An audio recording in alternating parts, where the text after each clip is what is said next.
Vamos que volamos con el abogado César Gutiérrez Priego, a quien usted ve y escucha conducir orgullosamente su espacio en Sin Censura TV, Sin Censura Media y Sin Censura Presenta todos los sábados a las 3 de la tarde. Mi querido César, ¿cómo estás? Muy buenas noches.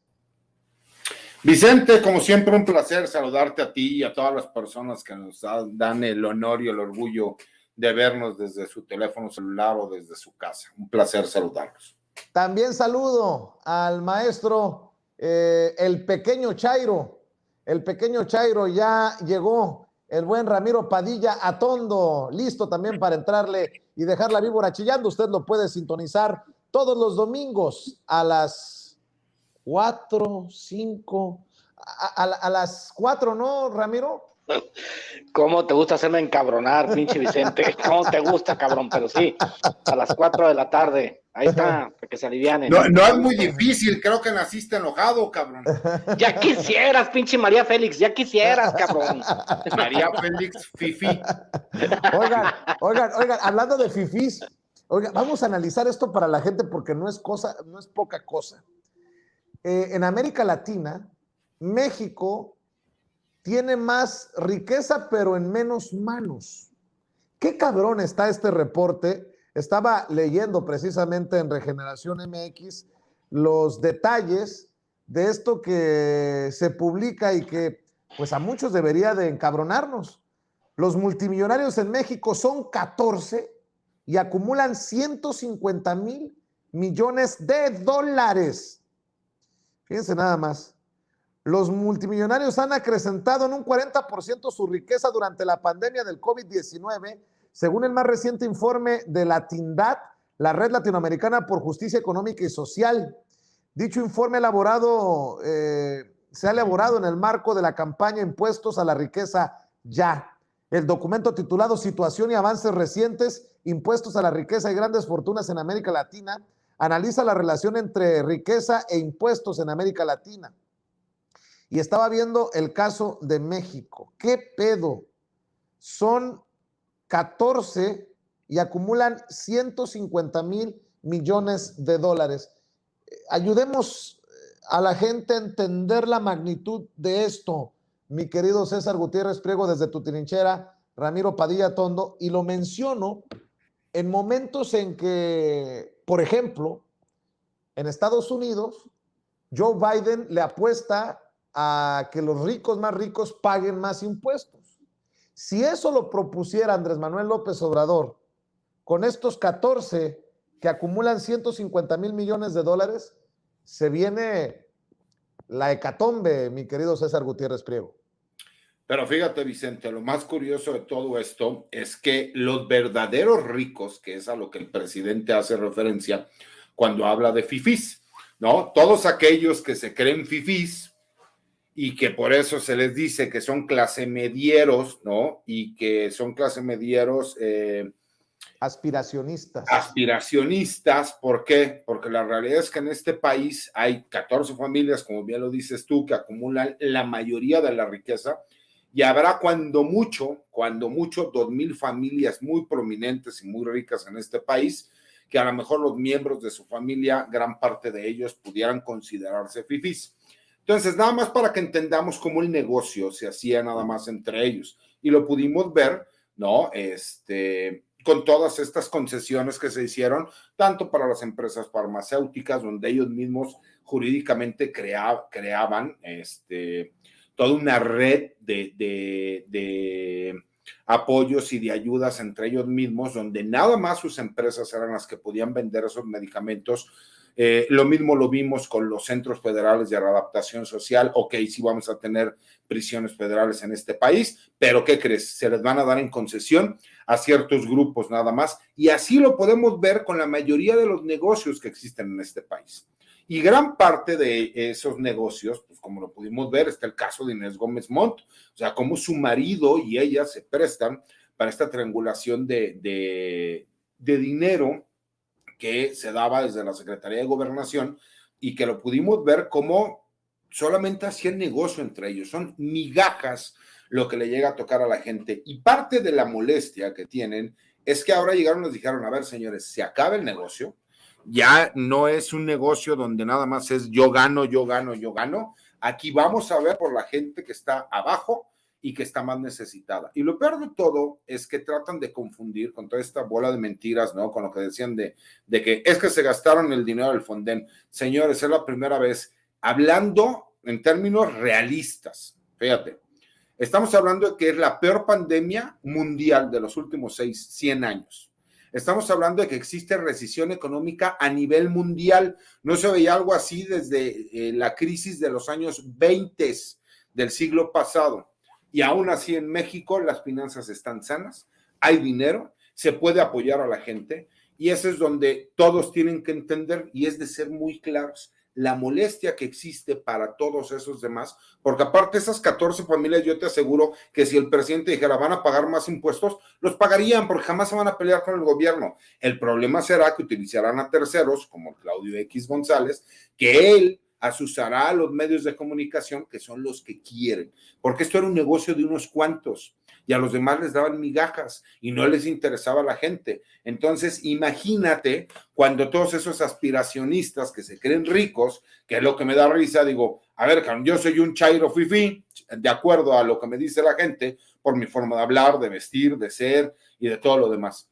Y yo sé que no soy rico y tú que estás peor que yo te crees rico y volteas a ver a la gente hacia abajo, pues entonces tenemos un grave problema de identidad, que ese es un problema muy grande que hemos visto en los partidos, ¿no? Que se consideran incluso de derecha, cuando la realidad es que la gente que vota por ellos, yo se los he dicho con todo respeto, estás más amolado que yo y no me puedes venir a decir que te viene a quitar cuando la realidad es que toda la vida te han dado migaja. Lo que pasa es que no has querido abrir los ojos y no has leído y no te has preparado. Eso es lo que yo opino, mi querido Vicente.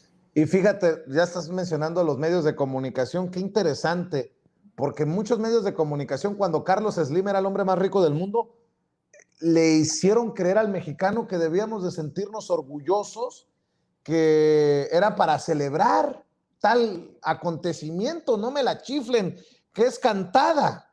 Mi querido Ramiro Padilla, además otra cosa, ponme otra vez la gráfica que tenía César en pantalla. ¿Ven algo extraño ahí, mi querido Ramiro? Los 10 hombres más ricos de México y hay mujeres en la lista.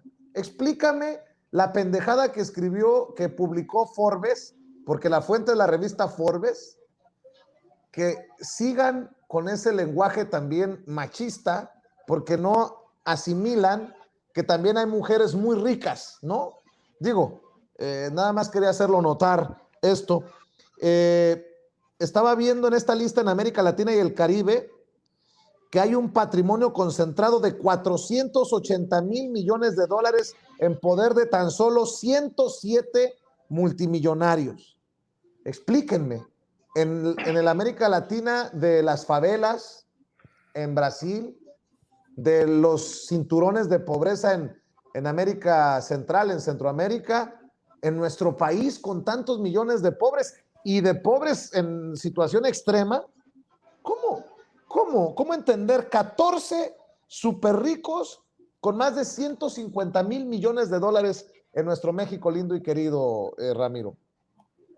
Te lo explico muy fácil. Vamos a recordar la época en la cual el padre de la desigualdad moderna, que se llama Carlos Salinas de Gortari, decidió privatizar las empresas públicas del país.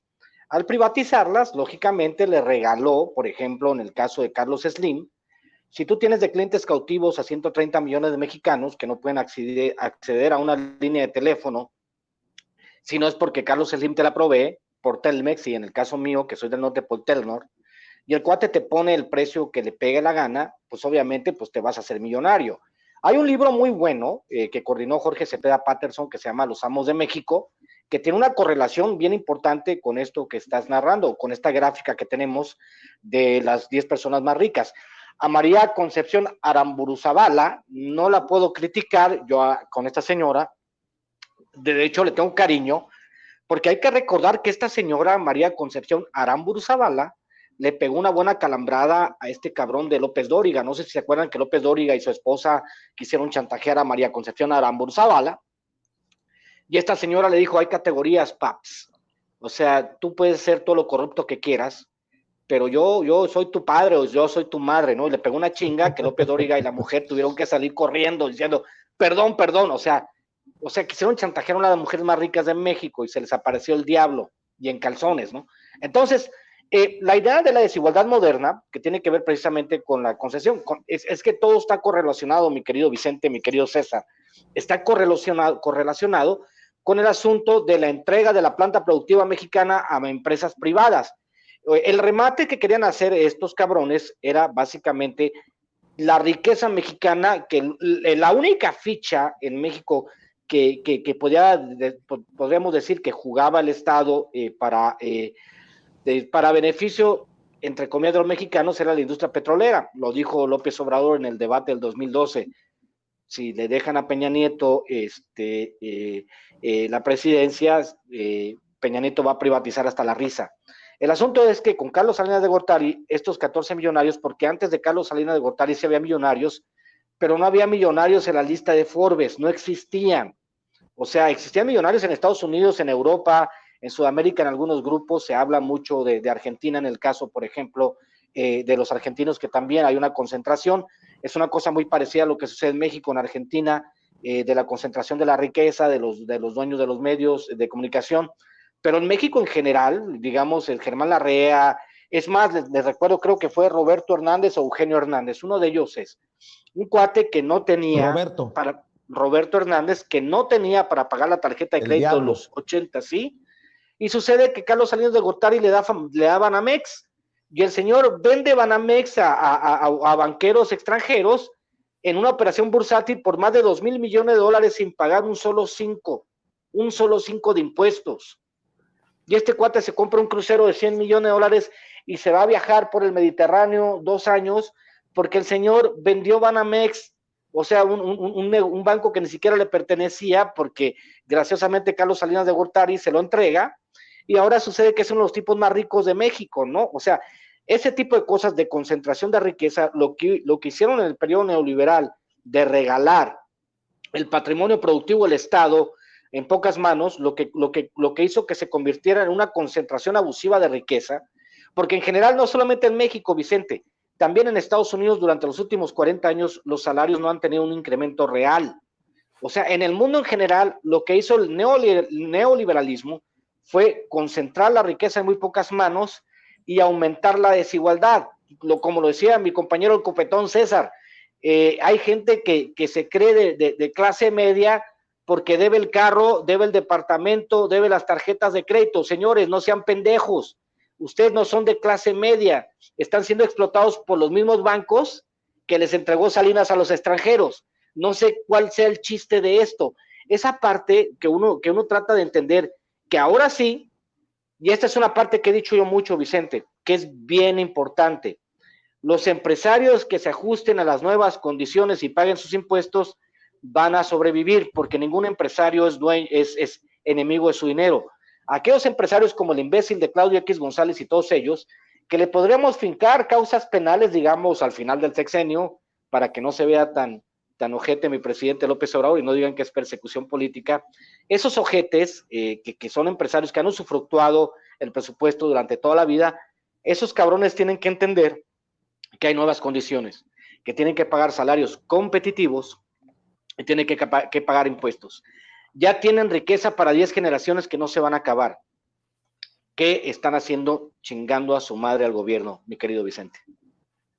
Así es. Oye, y otra cosa que quiero mencionar.